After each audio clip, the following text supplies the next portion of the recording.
Hello student, ज्ञान दृष्टि की ऑनलाइन क्लास में आपका स्वागत है।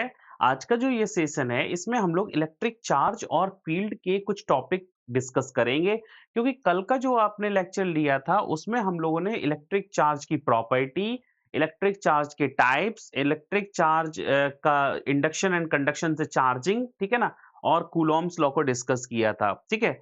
लेकिन आपने ये देखा था मैंने इलेक्ट्रिक चार्ज की डेफिनीशन नहीं वहाँ पर बोल पाए थे। रीज़न यही था क्योंकि जब तक हम उस टॉपिक को अच्छे से क्लियर ना कर लें, तब आप खुद ही बताओ कि मैं डेफिनीशन क्यों बताऊँ? डेफिनीशन अब आप बताओ ना कि आप उसकी प्रॉपर्टी भी जानते हो, आप उसको चार्जिंग करना भी जानते हो। तो कहने का मतलब हम जब कूलॉम्स लॉ पढ़ लिए ना, तब हम लोग ना चार्ज की डेफिनीशन लिख सकते हैं यहाँ पर, ठीक है ना? तो चलिए कल हमारे ना 5 पॉइंट हो गए थे, आज हम लोग 6 पॉइंट की तरफ मूव करते हैं। डेफिनिशन ऑफ इलेक्ट्रिक चार्ज, ठीक है ना? Definition of definition of electric charge, electric charge, ठीक है। अच्छा, बुक्स में क्या होता है बच्चे, बुक्स में इलेक्ट्रिक चार्ज की डेफिनेशन स्टार्टिंग में ही दी जाती है, लेकिन पढ़ाने का एक अच्छा मेथड ये होता है उस बॉडी के बारे में सब कुछ बता दो केवल डेफिनेशन छोड़ के, ताकि आप डेफिनेशन को ना अपने माइंड से निकाल के ले आओ, ठीक है ना। तो इसीलिए मैंने ना उसको जानबूझ के छोड़ रखा था, मैं सीधा टाइप से बोला था कि बच्चे ना चार्ज ना इस टाइप के होते हैं। चार्ज की property quantization, additive property, conservation property. अगर किसी बॉडी को चार्ज करना होगा तो हम लोग बाय इंडक्शन बाय कंडक्शन से चार्ज करेंगे। तो इस टाइप से मैं आपको इस फर्स्ट चैप्टर का इंट्रोडक्शन देते हुए चला आया था। आपने पता किया था कि कल मैंने 5 पॉइंट कंप्लीट कर लिए थे, जो इंडिविजुअल पॉइंट्स थे मैं उनकी बात कर रहा हूँ, ठीक है ना? अब हम लोग जो 6th डेफिनिशन यानी कि 6th जो पॉइंट होगा, वो होगा definition of electric charge. Electric charge की डेफिनिशन क्या होती है देखिएगा, जब कोई चार्ज्ड बॉडी किसी भी स्पेस में ऐसे स्पेस में रखी होती है, तो उसको डिफाइन करने का अच्छा तरीका है कि दूसरी चार्ज्ड बॉडी उसके पास लेके जाओ। अगर वो चार्ज्ड बॉडी जो लेके गए हो वो फोर्स का एक्सपीरियंस कर रही है, तब आप समझ जाइएगा कि जो बॉडी पहले से प्रेजेंट थी उस वो एक इलेक्ट्रिकली चार्ज्ड बॉडी है, ठीक है ना। तो हम लोग डायरेक्ट लिख सकते हैं यहाँ पर कैसे लिख सकते हैं, electric charge is a property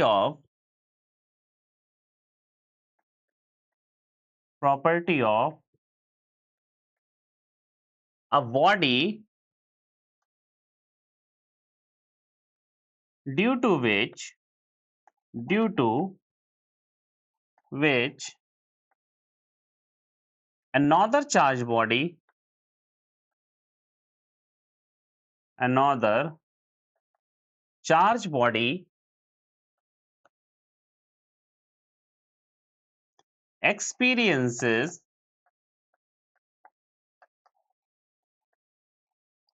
an electrostatic force,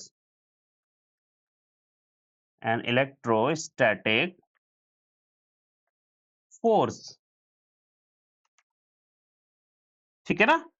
ये थी आपकी डेफिनिशन। क्योंकि हमने देखा था ना कि कल भी हम जब कूलॉम्स लॉ लेके आए थे, तो ये सपोज एक चार्ज बॉडी, पॉइंट चार्ज ले लो तो ज्यादा अच्छा है। ये एक पॉइंट चार्ज था Q, और इसके पास में कोई दूसरी चार्ज बॉडी लेके आए थे, कौन सी, Q नॉट, ठीक है। अब इनके बीच में अगर डिस्टेंस r थी, तब एक फोर्स हमने निकाला था 1/4 pi epsilon not q q not upon r square, और इसका वेक्टर रिप्रेजेंटेशन भी किया था कल की हेडिंग में, vector form of Coulomb's law भी किया था, ठीक है ना। तो ये जो फोर्स लगेगा ना, इसी वजह से इसकी एक प्रॉपर्टी बना देंगे, इलेक्ट्रिक प्रॉपर्टी क्या बोल देंगे, electric charge is a property of a body due to which another charge body experiences an electrostatic force, ठीक है, when it is placed near to it, ठीक है ना। इसकी वजह से कोई दूसरी बॉडी आपका क्या एक्सपीरियंस करती है, फोर्स एक्सपीरियंस करती है, जब वो उसके पास में प्लेस कर दी जाती है। आप लिख दो कॉमा करके, when it is placed near to it, okay, ऐसे करके लिख लो। तो ये आपकी डेफिनेशन यहाँ पर पता लगी, जब हम सारी बातें पढ़ा है तब जाके हमने चार्ज की डेफिनेशन बनाई, ओके। अब हम लोग एक और पॉइंट कर लेते हैं, सॉरी ये 6 क्यों होगा, कल हमारे 4 पॉइंट हुए थे ना, इसको 5 कर लो, ठीक है ना। इसको याद रखना जरा, हम लोग पॉइंट क्यों भूल रहे हैं। अच्छा, ऐसा करते हैं, पॉइंट का लफड़ा ही नहीं रखेंगे, ठीक है, क्योंकि हमें याद आ रहा है 5 पॉइंट थे, ठीक है। 4 पॉइंट थे, इसको 5 कर ले रहे हैं। अब जो 6 पॉइंट होगा उसको कर ले रहे हैं कॉन्फ़िगरेशन ऑफ द बॉडी, ठीक है। बॉडी का configuration according to electrical conductivity, ठीक है। तो चलिएगा एक और 6 पॉइंट कर ले रहे हैं। 6 पॉइंट, 6 पॉइंट क्या होगा? Configuration configuration of a body according to according to electric conductivity, electric conductivity, conductivity, ठीक है? According to electric conductivity, configuration of the body according to electric conductivity. देखिएगा, नेचर में जो बॉडी प्रेज़ेंट होती हैं, वो आपके वैसे तो अगर केमिस्ट्री में देखा जाए तो कई अलग-अलग प्रॉपर्टी के अकॉर्डिंग उसको कई अलग-अलग पार्ट में डिवाइड कर दिया जाता है, ठीक है? 1 सेकंड, ओके। नेचर में जो बॉडी होती है वो कई अलग-अलग टाइप की होती हैं, ठीक है? उनको ना हम लोग केमिस्ट्री के कई अलग-अलग रूल्स में अलग-अलग टाइप से डिवाइड कर देते हैं, ओके? लेकिन अगर केवल इलेक्ट्रिकली कंडक्टिविटी के अकॉर्डिंग देखा जाए ना तो 3 टाइप से बॉडी होंगी। कौन-कौन सी होंगी? ये 3 टाइप कौन-कौन से होंगे? एक तो वो बॉडी होगी जिससे इलेक्ट्रिसिटी पास हो जाएगी, एक वो बॉडी होगी जिससे इलेक्ट्रिसिटी पास नहीं होगी। ठीक है ना? और एक ऐसी बॉडी होगी जिसको हम लोग कुछ प्रॉपर्टी या कुछ फ़ील्ड देकर उसको इलेक्ट्रिसिटी पास करा देंगे या फ़ील्ड हटाकर इलेक्ट्रिसिटी को पास ना करा पाएँगे, ओके? कहने का मतलब है, एक होगी आपकी कंडक्टर और ये ऐसी बॉडी होती है जिससे इलेक्ट्रिसिटी ईज़िली से पास हो जाती है। एक होता है आपका इंसुलेटर। ठीक है?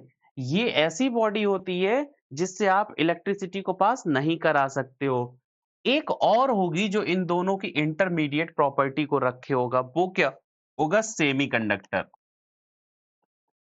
ठीक है? सेमीकंडक्टर। अब देखो, आपके लिए जो इम्पोर्टेंट है इस वाले चैप्टर के लिए वो कंडक्टर को समझना और एक होगा आपको समझना इंसुलेटर। ठीक है ना? इन दोनों को ही समझना पड़ेगा। जब हम कंडक्टर की बात करते हैं तो कंडक्टर इसलिए इलेक्ट्रिसिटी पास करा देता है क्योंकि इस पर ना फ्री इलेक्ट्रॉन्स होते हैं। यहाँ क्या होते हैं? फ्री इलेक्ट्रॉन्स होते हैं। ठीक है? ये ऐसा सिस्टम होता है जहाँ पर आपके फ्री इलेक्ट्रॉन होंगे और यहाँ पर अगर बात की जाए तो बॉन्डेड इलेक्ट्रॉन होते हैं। कैसे होते हैं? बॉन्डेड इलेक्ट्रॉन होते हैं। ठीक है? मतलब ये इलेक्ट्रॉन फ्री नहीं होते हैं। तो अब देखो, conductors those substance which have maximum number of free electrons, ठीक है, in which electricity pass easily, ठीक है, जिनसे इलेक्ट्रिसिटी आप क्या कर सकते हो? इजीली से पास कर सकते हो। तो ऐसे कंडक्टर आपके क्या बोले जाएंगे? ऐसे सब्सटेंस क्या बोले जाएंगे? कंडक्टर। ऐसे सब्सटेंस जिनसे इलेक्ट्रिसिटी पास नहीं होती है, ठीक है, वो आपके इंसुलेटर। लेकिन सेमीकंडक्टर क्या होगा? कम पास हो इलेक्ट्रिसिटी? नहीं बच्चे, सेमीकंडक्टर ऐसे सब्सटेंस होते हैं जिसमें अगर आप एक्सटर्नल फील्ड लगा दो, उनके पास कोई अंदर फील्ड लगा दो उनके किसी एक्सटर्नल सोर्स से, तो ये आपके कंडक्टर की तरह बिहेव करने लगते हैं और वही इलेक्ट्रिक फील्ड आप हटा लो तो ये आपके कैसे बिहेव करने लगते हैं? इंसुलेटर की तरह बिहेव करने लगते हैं। तो ये चीज़ आपको ध्यान रखनी पड़ेगी, कब इनको कंडक्टर कब सेमीकंडक्टर को कंडक्टर बनाना है, कब इंसुलेटर बनाना है। ये पूरा का पूरा डेटा हम इस पूरी फिजिक्स में लास्ट में पढ़ेंगे जाके क्योंकि वहाँ आपका चैप्टर ही है सेमीकंडक्टिंग डिवाइसिंग, ठीक है ना? या सेमीकंडक्टर डिवाइसिंग आपके चैप्टर ही है पूरा का पूरा, ठीक है? तो कंडक्टर आपको समझना होगा, फ्री इलेक्ट्रॉन्स होके इलेक्ट्रिसिटी ईज़िली पास हो जाती है। इंसुलेटर आपके फ्री इलेक्ट्रॉन्स नहीं होते हैं, देखिएगा।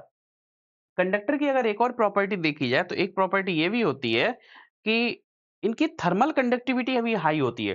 थर्मल कंडक्टिविटी का मतलब क्या होता है कि इनसे अगर हीट भी पास कराई जाए ना तो वो भी इजीली से फ्लो हो जाती है। जैसे फॉर एग्जांपल ये आपकी लोहे की रॉड है और इसका एक एंड को हम लोग आग पर रख दें, ठीक है, हीट करें, तो ये ना पूरी रॉड धीरे धीरे गर्म हो जाएगी और बहुत ही जल्दी होगी गर्म अगर इसका मेटल बहुत अच्छा है। कहने का मतलब है अगर इसमें नंबर ऑफ फ्री इलेक्ट्रॉन्स ज़्यादा है, तो ये बहुत जल्दी गर्म हो जाएगी पूरी रॉड। हम अगर इस हिस्से पर पकड़े हैं और एक हिस्सा इसका ये वाला टिप इसका गर्म कर रहे हैं, तो ये मेरा हाथ भी यहाँ पर बहुत जल्दी से गर्म होने लगेगा। रीज़न क्या है? क्योंकि हीट पूरी की फ्लो हो जाएगी, ठीक है? क्योंकि इसमें फ्री इलेक्ट्रॉन्स ज़्यादा हैं। लेकिन अगर मैं इंसुलेटर ले लूँ, सपोज़ लकड़ी ले लूँ, तो लकड़ी को एक साइड अगर गर्म करने लग जाऊँ, तो यहाँ पर मुझे हीट का महसूस नहीं होगा, बहुत कम होगा। ठीक है? तो कंडक्टर, इंसुलेटर इनको समझना आसान है क्योंकि ये आपके इलेक्ट्रिक चार्ज की वजह से ही है सॉरी इलेक्ट्रॉन की वजह से ही है, फ्री इलेक्ट्रॉन्स की वजह से ही है, ठीक है ना? तो आपने डेफिनिशन जान लिया और कॉन्फ़िगरेशन ऑफ़ द बॉडी जान लिया। ये इम्पोर्टेंट है जो कल का लेक्चर जो रह गया था ना उसमें इतना और ऐड कर लीजिएगा, ओके? उसके बाद हम लोग ना अब सीधा पहुँचेंगे इसके कुछ और भी प्रॉपर्टीज़ है जैसे फ़ील्ड और उसकी प्रॉपर्टी के बारे में जानेंगे, ठीक है ना? तो आज की क्लास में इतना ही रखते हैं। बाय-बाय।